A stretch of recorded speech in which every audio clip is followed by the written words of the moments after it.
Hello and welcome to the second video of Alchemy series Physics. இன்னைக்கு வந்து நான் பார்க்க போற கொஸ்டின் வந்து இது.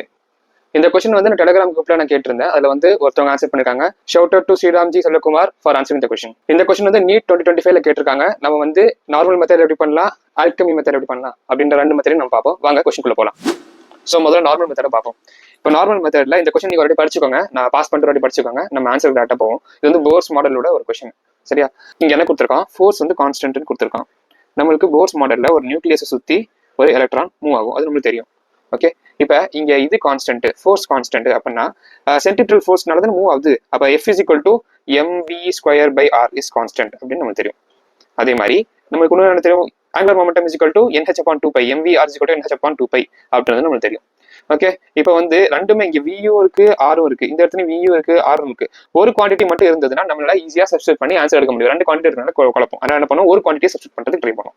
இங்க இந்த இடத்துல இந்த v² இடத்துல நம்ம v சப்ஸ்டிட் பண்ண ட்ரை பண்ணுவோம். என்ன பண்ணலாம், v is equal to என்ன பண்ணலாம், nh/2πmr. இதை தூக்கி மேல போடுங்க. So f is equal to m/r into nh/2πmr உடைய ஹோல் ஸ்கொயர், mv²/r. நம்ம ப்ரொபோஷனாலிட்டியோட கேம் தான் இந்த கொஸ்டின். ப்ரொபோஷனாலிட்டி தான் கேட்குற ஆன்சரை. ப்ரொபோஷனாலிட்டி தான் நம்ம கண்டுபிடிக்கணும். என்ன பண்ணலாம், இது கான்ஸ்டன்ட், இதுவும் கான்ஸ்டன்ட், இதுவும் கான்ஸ்டன்ட், இது எல்லாமே கான்ஸ்டன்ட். என்ன தேவை, இது என்னது n²/r². இங்க என்ன இருக்கு, 1/r. இதெல்லாம் இதெல்லாம் n²/r³. இந்த சைடு கான்ஸ்டன்ட் தானே இருக்குது. அப்ப என்ன பண்ணலாம், n² is directly proportional to r³. நம்மளுக்கு r உள்ள டேர்ம்ஸ் வேணும். அப்ப r³ is directly proportional to n².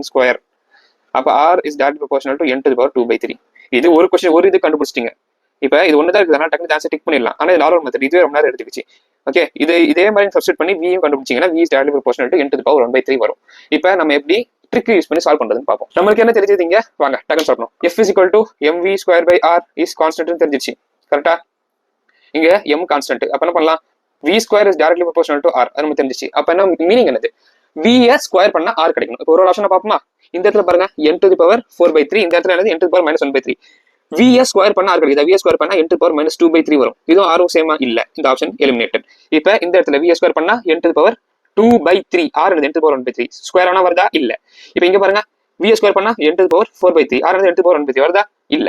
இப்ப இங்க v² பண்ணா n⁻2/3, r என்னது n⁻2/3 மேட்ச் ஆகுதா. அப்ப என்னது இது ஆன்சர். ஓகே, இது நான் வந்து ட்ரிக்கியான உள்ளார கேட்காதீங்க, ஏன்னா நான் வந்து எக்ஸ்பிளைன் பண்றேன். இப்போ நீங்க ஒன்னு ஸ்ட்ரிக்க பழகிட்டீங்கன்னு வச்சுக்கோங்களேன், டக்குன்னு வரும், மைண்ட்ல யோசிப்பீங்க. Okay, f is equal to m²/r, v² is directly proportional to r, so v² பண்ணா r வரணும் அப்படின்னு டக்குன்னு யோசிச்சு டக்குன்னு பார்த்து ஆன்சர் பண்ணிடலாம். அதுக்கு வந்து பிராக்டிஸ் தேவை. நீங்க பிராக்டிஸ் பண்ணா தான் பண்ண முடியும். ஆனா இந்த ட்ரிக்ஸ் வந்து will be really useful in tough examinations.